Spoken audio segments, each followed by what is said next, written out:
Terima kasih pada seluruh mahasiswa yang telah masuk ke ruang Zoom meeting. Selamat pagi. Assalamualaikum warahmatullahi wabarakatuh. Waalaikumsalam.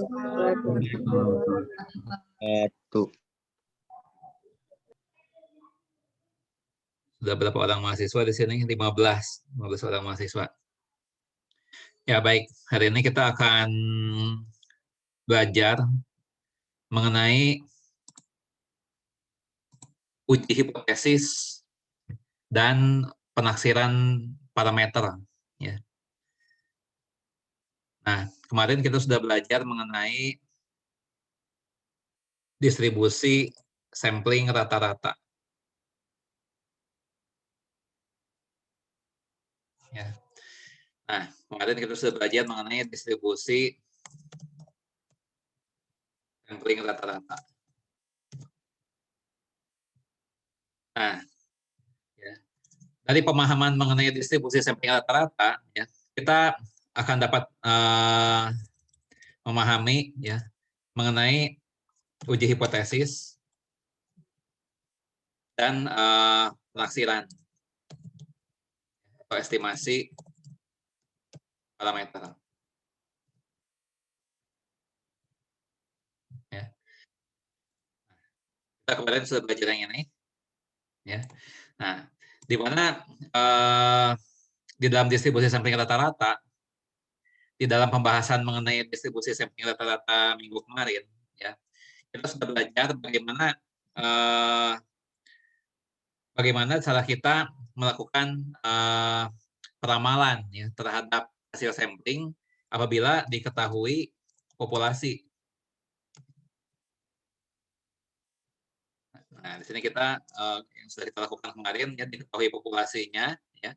Kemudian kita mencoba meramalkan ya bagaimana hasil-hasil sampling yang mungkin.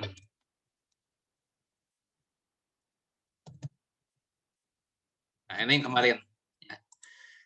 Kalau kita belajar ini. Nah, hari ini kita akan belajar kebalikannya ya. Nanti hasil sampling yang diketahui, ya, hasil sampling yang diketahui, kemudian nanti kita diminta untuk menyimpulkan mengenai populasi, ya. Nah, ini diketahui hasil sampling.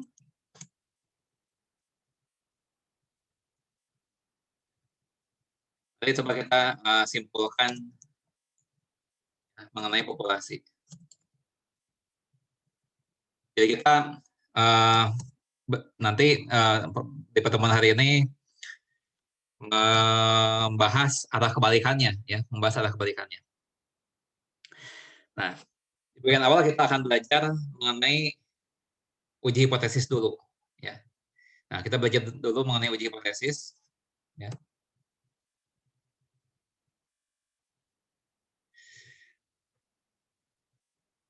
Nah, untuk membahas mengenai uji hipotesis, kita mulai dulu ya dari suatu soal, ya. Kita mulai dari satu soal. Nanti kita coba membahasnya berdasarkan apa yang sudah kita pelajari kemarin ya mengenai distribusi sampling rata-rata. Ya.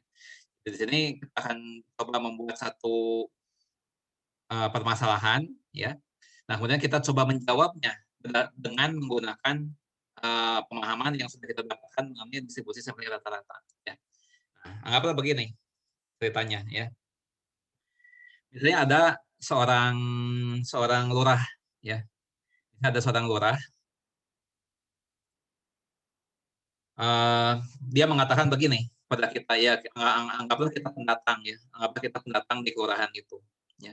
Nah, kemudian lurah itu mengatakan bahwa rata-rata pendapatan penduduk ya di kelurahan itu ya itu adalah 10 juta rupiah per bulan. Itu adalah klaim atau pernyataan dari lurah, ya. Kita baru datang ke kelurahan itu ya untuk pertama kalinya kita ngobrol-ngobrol dengan lurahnya misalnya. Nah, kata lurah itu bahwa penduduk di kelurahannya itu ya itu rata-rata penghasilannya 10 juta per bulan. Katanya begitu, ya. Nah, kemudian kita ingin tahu ya kira-kira pernyataan lurah itu bisa diterima atau tidak, ya. Nah, kemudian kita jalan-jalan, ya, kita jalan-jalan di sekitar kelurahan itu, ya. Jalan-jalan, ya, misalnya, kemudian kita bertemu dengan 4 orang, ya, bertemu dengan 4 orang penduduk di kelurahan itu, ya. Nah, kemudian ternyata, ya, setelah berbincang-bincang dengan 4 penduduk itu, ya, ternyata dari 4 penduduk tadi dirata-ratakan, ya, penghasilan per bulannya ternyata rata-ratanya itu, Rp3.000.000 per bulan, ya. Nah, kira-kira, eee, benar nggak ya apa yang dikatakan oleh lurah tadi, ya. Jadi kita datang ke lurah, ya, lurahnya bilang rata-rata pendapatan penduduk per bulan 10 juta, ya, per bulan. Nah, kemudian kita sampling 4 orang, kita sampling 4 orang secara acak, ya. Nah, kemudian dari wawancara terhadap 4 orang itu tadi, ya, mereka profesinya berbeda-beda, ya, pendapatannya berbeda-beda, ternyata rata-ratanya itu Rp3.000.000 per bulan dari 4 orang sampel tadi. Nah, kira-kira, apa namanya itu, apa yang dikatakan lurah itu benar atau enggak, ya.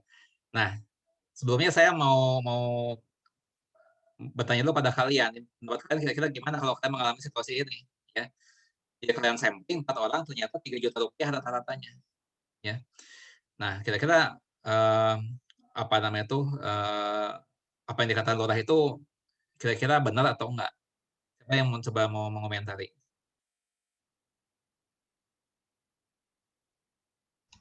Bapak, saya mau berpendapat. Ya, ya.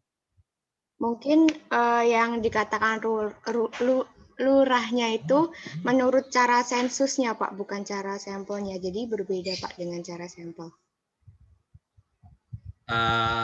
Ya, ya. Pertanyaan saya adalah kira-kira bisa dipercaya nggak omongan lurah itu tadi? Anggaplah kita nggak tahu ya lurahnya itu sampling atau sensus kita nggak tahu, tapi itu komentar dia aja begitu. Apa ini komentar dia lah, kita nggak tahu itu apakah sampling atau sensus kita nggak tahu. Tapi lurahnya berkomentar begitu. Nah, kemudian kita sampling 4 orang di kelurahan itu ternyata rata-ratanya 3 juta bukan 10 juta. Nah, kira-kira, eee, apa namanya itu, benar atau enggak yang dikatakan oleh lurah itu?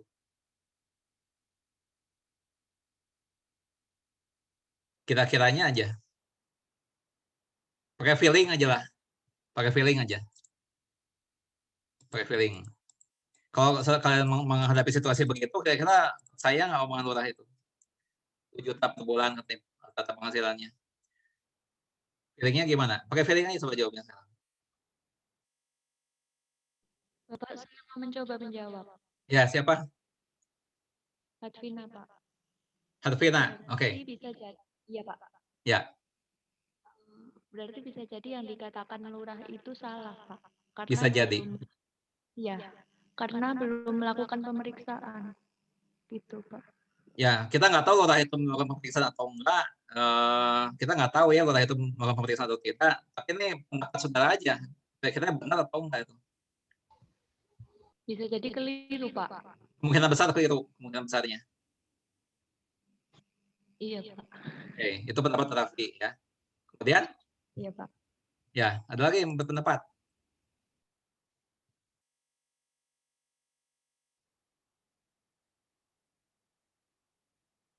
Coba aja bayangkan saudara di situasi itu, saudara betul-betul mewawancarai orang-orang itu, bandingkan dengan pendapat lurah seperti itu, kira-kira yang di kepala saudara apa tuh kira-kiranya? Tadi Raffi sudah menjawabnya, oke, Raffi sudah menjawab, ada lagi yang mau menjawab?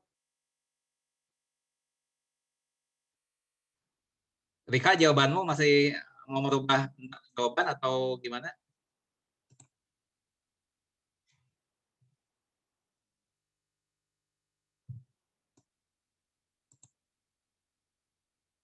Yang lain, mahasiswa lain, nggak ada yang mau berpendapat?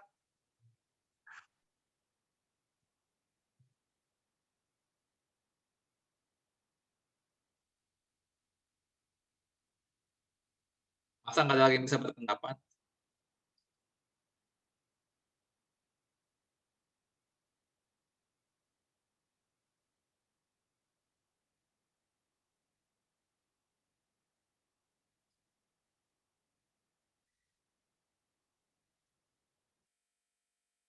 Ya udah saya tunjuk aja nih kalau ada yang mau jawab. Coba Habib, jawabanmu gimana? Habib.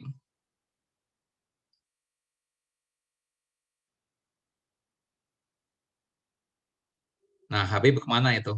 Mendengarkan nggak itu Habib itu?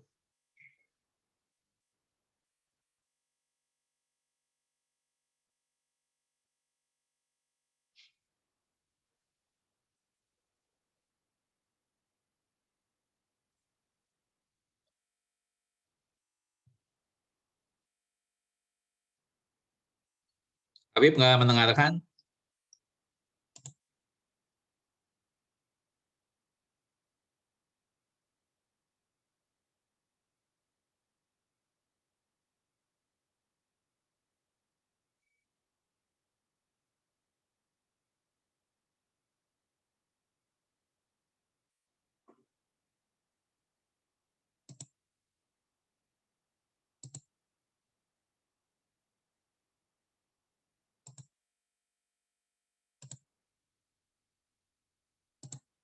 Lagi satu orang yang mau menjawab? Saya, Pak. Ya, silakan. Menurut saya tidak tepat, Pak. Ada kemungkinan salah. Lebih besar kemungkinan salah atau lebih besar kemungkinan benar yang dikatakan lurah itu? Lebih besar kemungkinan salahnya, Pak. Oke, ya Kaulina, Rika dan Rafli ya sudah berpendapat. Oke, saya berikan skor ya. Oke, Kaulina, Rika, dan Raffi, Rina ya, masing-masing mendapatkan skor 3. Oke, ya. Nah, jadi kalau mau dituangkan di dalam kalimat soal ya, permasalahan tadi seperti ini ya. Contoh soal mengenai uji hipotesis ya. Nah, jadi seorang lurah ya menyatakan bahwa rata-rata pendapatan penduduk di kelurahan itu ya, pendapatan bulanan, pendapatan per bulan ya, itu 10 juta rupiah. Ya. Kemudian suatu sampling acak terhadap 4 orang penduduk di kelurahan itu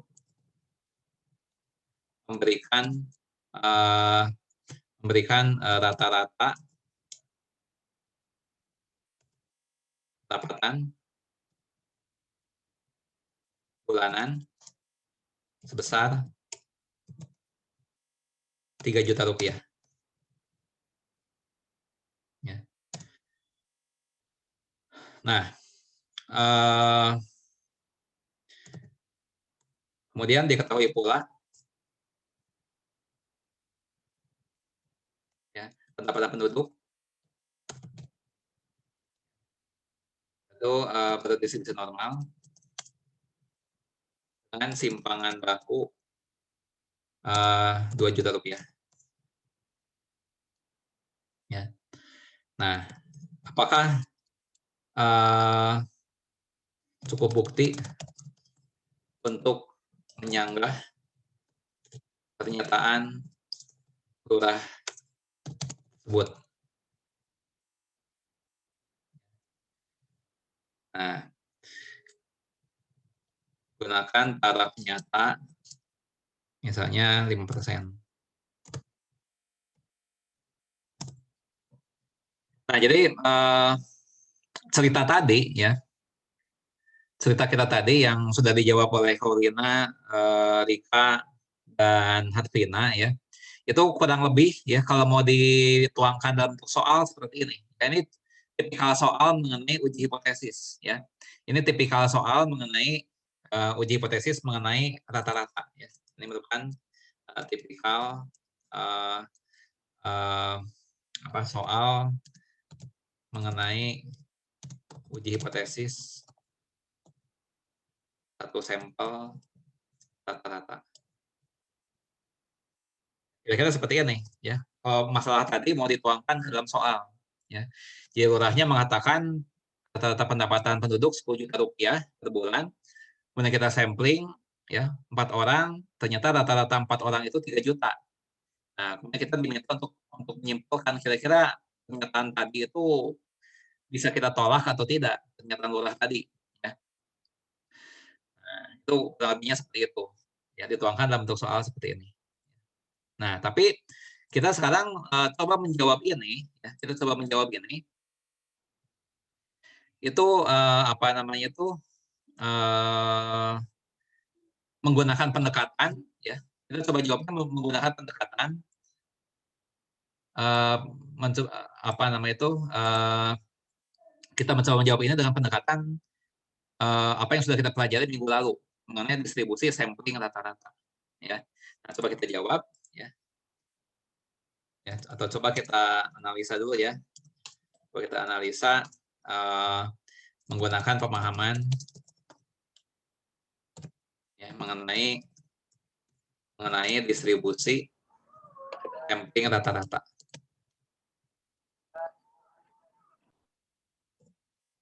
Nah, ini yang sudah pelajari minggu lalu ya. Nah, kalau minggu lalu itu kita berangkatnya dari apa? Dari populasi yang diketahui ya. Nah, kalau itu kita anggaplah apa namanya itu anggaplah apa yang dinyatakan itu benar. Kita anggap benar. Ya, kita anggap benar dulu ya. Nah, berarti kalau itu memang benar ya, seandainya benar ya, maka kita bisa menuliskan seperti ini, rata-rata di sini 10 juta. Ya. Kemudian di sini diketahui simpan baku. Ya. Diketahui simpan baku, tambangnya itu, simpangan baku. Nah ini ya, berapa 2 juta ya, simpan bakunya. Nah kemudian ukuran sampelnya 4, ya, N-nya 4. N-nya 4. Nah kemudian menggunakan pemahaman sebentar ya, apalagi di sini. Ya. Nah, sekarang kita analisanya begini ya. Berapa peluangnya? Ya. Kita akan mendapatkan rata-rata sampel antara 8 juta dan 8 juta dan 12 juta.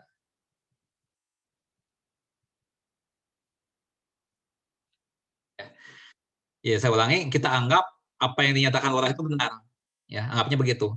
Nah, kita ingin tahu dulu, ya, kita ingin tahu dulu berapa peluangnya akan mendapatkan rata-rata sampel antara 8 juta dan 12 juta. Ya.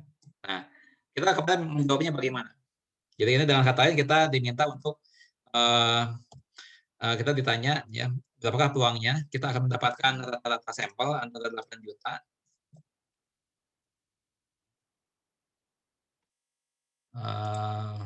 sampai 8 juta dan 12 juta. Ini berapa? Nah, coba kita jawab ini dulu, lalu kemudian kita coba jawab yang ini tadi. Ya. Nah, ya. Nah ini kita menyelesaikannya bagaimana? Ya. Ini kalau kita gambarkan seperti apa nih? Kalau kita gambarkan, ya, kalau kita gambarkan,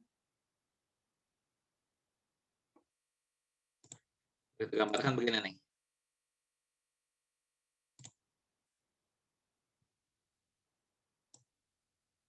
Ya ini rata-rata 10 juta. Ini udah saya masukkan di sini. Nah, nah, gambarnya kayak gini nih.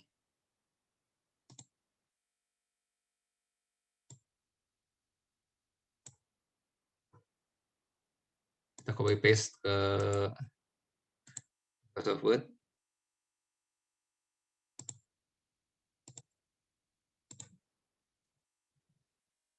Nah ini, ya, gambarnya kayak gini.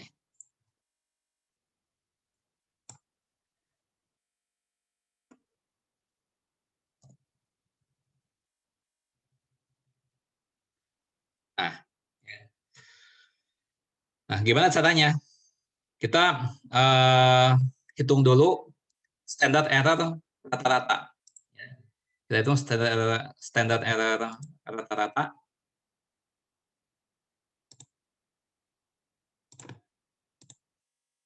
Ini yang minggu lalu ya, udah saya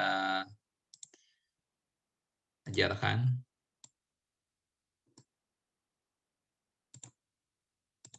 Rumusnya gimana?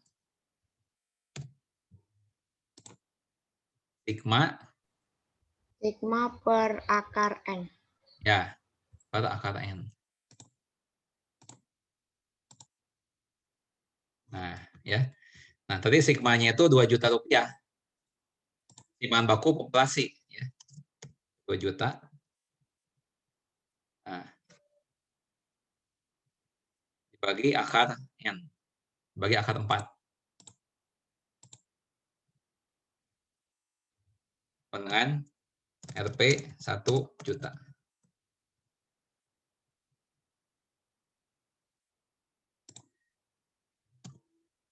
Nah, baru kemudian di sini ada 2 nilai rata-rata ya. Ada 2 batas nilai rata-rata, itu 8 juta dan 12 juta ya. Di sini akan diperoleh Z1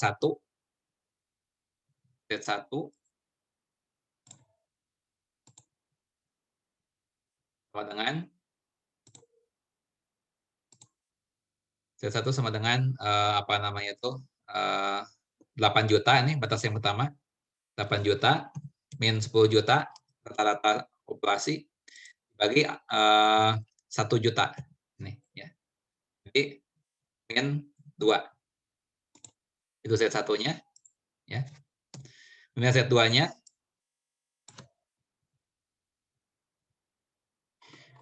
batas yang kedua ada 12 juta ya. 12 juta. Nah, dikurangi 10 dibagi 1 positif 2. Ini Z2-nya. Ya. Nah, jadi dengan transformasi ini, maka gambarnya jadi gimana? Ya. Setelah transformasi ini, gambarnya akan menjadi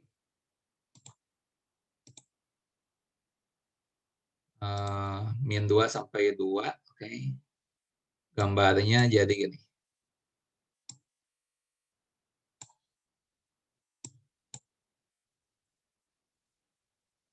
Nah,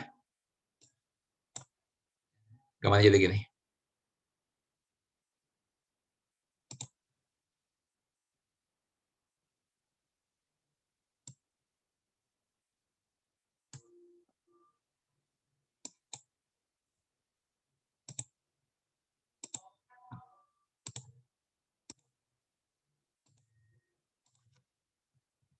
Nah, ini. Ya. Nah, kemudian area yang hijau ini berapa luasnya? Ya. Nah, itu bisa kita lihat di tabel. Jadi jawaban ini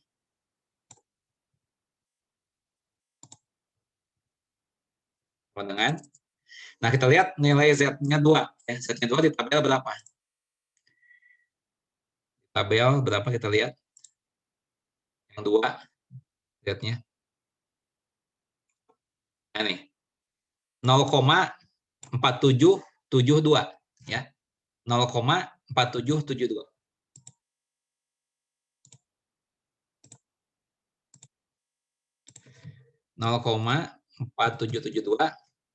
Itu yang badan kanan, yang badan kirinya sama juga 0,4772. Ya. Nah, ini kalau dijumlahkan berapa nih? 0,9544. 0,95. Oke. Betul, ya. Nah, jadi apa kesimpulannya? Ya. Ya. Jika memang benar rata-rata populasi besar 10 juta per bulan, ya, dengan simpanan baku 2 juta rupiah, ya, maka 95,44%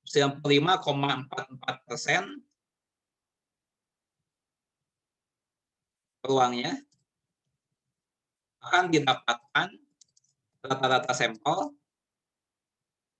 antara 8 juta dan 12 juta. Saya mau charge dulu apa namanya tuh laptop sebentar ya.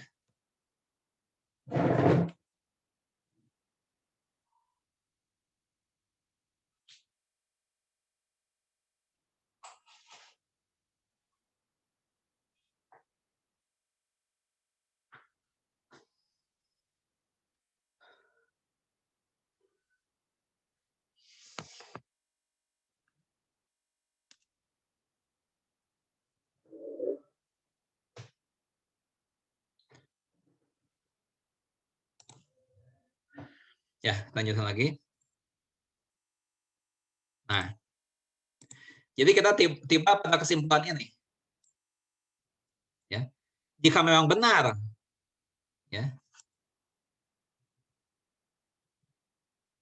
rata-rata populasi 10 juta rupiah dengan simpanan baku 2 juta rupiah, maka 95,44% peluangnya akan didapatkan rata-rata sampel antara 8 juta dan 12 juta. Ya. Jadi kalau memang benar demikian, ya, kalau memang benar demikian, ini, ya, memang benar demikian, ya, maka kemungkinan besar, ya, rata-rata sampel yang didapatkan berada dalam kisaran berapa? Antara 8 juta dan 12 juta. 8 juta hingga 12 juta. Ya, ini kemungkinan besar. Ya. Bahkan sangat besar kemungkinannya. Ya, 95,44%. Ya. Nah, dengan kata lain, ya, sangat kecil kemungkinan,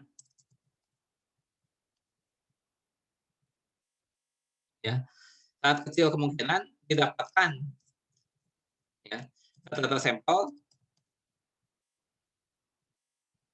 di luar kisaran itu. Sangat kecil kemungkinan. Ya, sangat kecil kemungkinan didapatkan rata-rata sampel di luar kisaran itu. Nah, sedangkan, ya, yang kita dapatkan di sini adalah apa namanya itu 3 juta nih. Ya, hasil sampling kita 3 juta rupiah per bulan. Ya. Hasil sampling kita 3 juta rupiah yang didapatkan.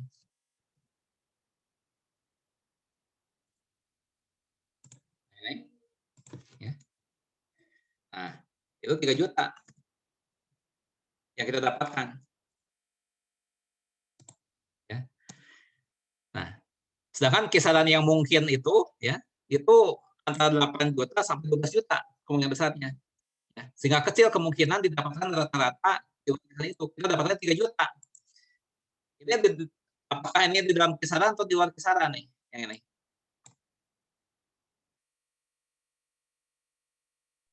Di luar, Pak. Nah, ini di luar kisaran. Siapa yang menjawab tadi? Anjani, Pak. Anjani, oke, nanti Anjani dapat skornya. Nah, jadi ternyata kecil kemungkinan kita mendapatkan ini. Seandainya ini benar. Nah, ya. Jadi di sini, ya, secara statistik, ya, kita bisa tolak. Ya, kita tolak pernyataan lurah itu.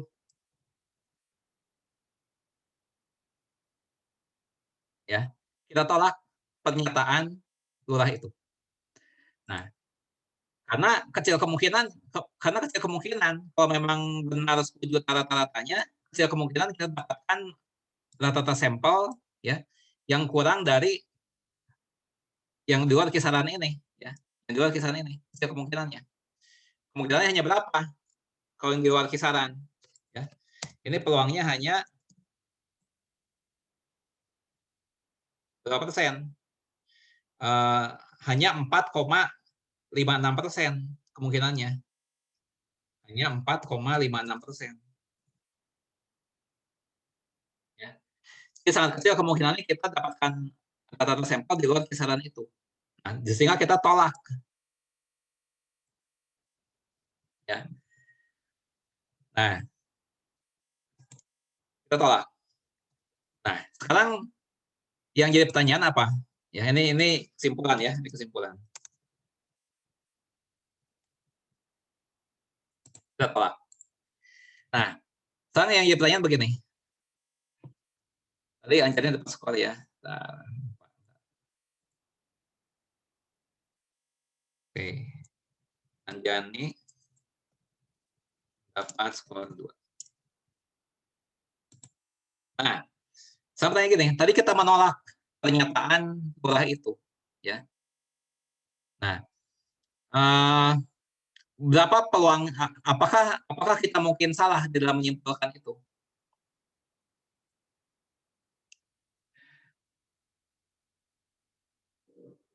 Apakah kita mungkin salah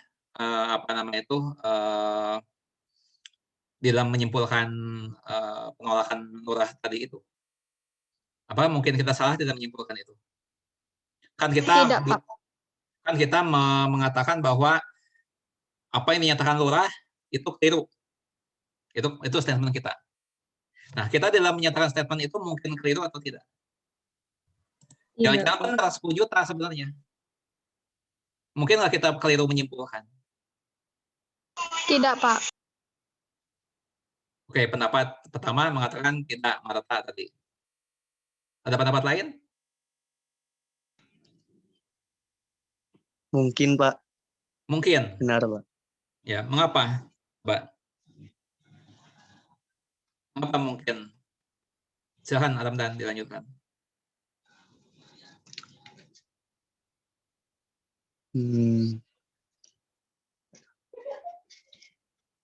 Bentar, Pak. Oke. Dua-duanya dapat skor ya. Tadi siapa?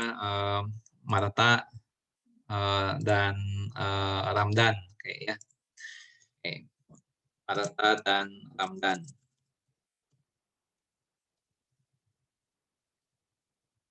Masing mendapat skor 1. Nah, sekarang jawabannya apa? Ya. Kan apakah pernyataan lurah, apakah kesimpulan kita itu, kesimpulan kita tadi mungkin salah? Kita kan menyimpulkannya bahwa lurah salah, ya. Nah, sekarang kesimpulan yang kita buat mungkin salah tidak? Mungkin